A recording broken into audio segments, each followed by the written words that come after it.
Now, the very first chapter slash comic of Scoob and Shag has the profound title of Mayo, as in mayonnaise. Shaggy and Scooby face a classic dilemma. They've got a lot of sandwiches, but they don't have any mayonnaise. Shaggy says, Zinkies, Scoob! Like, where are we gonna get the mayo for all these sandwiches? And after two panels of zooming in on Scooby's derpy face, he vomits out a tidal wave of mayo. This is peak comedy. What follows is a series of one-shot comedy comic strips featuring a concerned Shaggy with rotating catchphrases, a swearing, bird-flipping, gun-toting Scooby-Doo, and jokes ranging from Snickers jokes to absolute existentialism.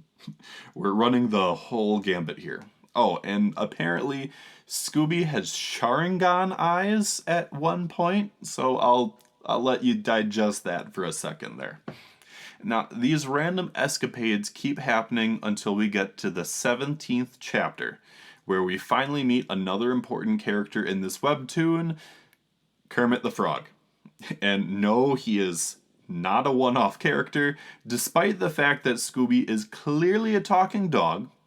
Both Shaggy and Scooby are amazed at the fact that they've encountered a talking frog. A weed-smoking talking frog at that.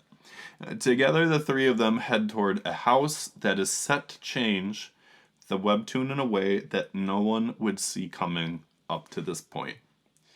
Now, for a few chapters, the webtoon starts to grapple with two conflicting tones, while trying to maintain the wacky and random humor ranging from bugles on Kermit's fingers to Scooby shooting Mario, yes, the Italian Goomba stomping Mario, in the shoulder with his gun. The webtoon starts giving way to some eerie moments. Something doesn't feel right. And for the first time, we're in a linear storyline, but what is this all leading to? And that brings us to chapter 25, titled Stranger. The chapter begins with Scooby and Kermit separated from Shaggy. Scooby turns around to the hallway and sees nothing. A panel later, a figure appears obscured by the darkness. And from the shadows of the hallway behind them, a voice speaks up. Psst! Haha! I can't help you find your friend! Scooby and Kermit turn around as another laugh comes from this mystery figure. And then we get a single comic panel that could haunt anyone's dreams as it ushers in the beginning of a dark and scary tonal shift.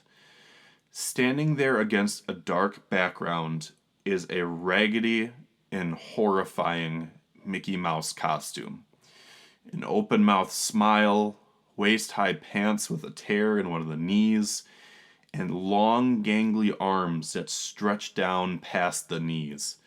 All of this, and there's a single eye staring out from behind one of the mascot's costume's eyes. He stands there ominously and says 3 words. Just follow me! If nothing else, I encourage you to read chapter 25 for yourself, just so you can see this terrifying image. Up to this point in the series, the level of detail work on the main trio has been on the simpler side. So the sudden attention to detail with the shading and dark background really emphasize the true horror that we're seeing for the very first time. You are meant to fear this creepy character and wonder what is in store for this webtoon. So at this point, you're probably thinking that this is the turning point. This is the turning point. We're dealing with nothing but horror from this point forward, right? We're just going to keep this tone and be and there's Goofy.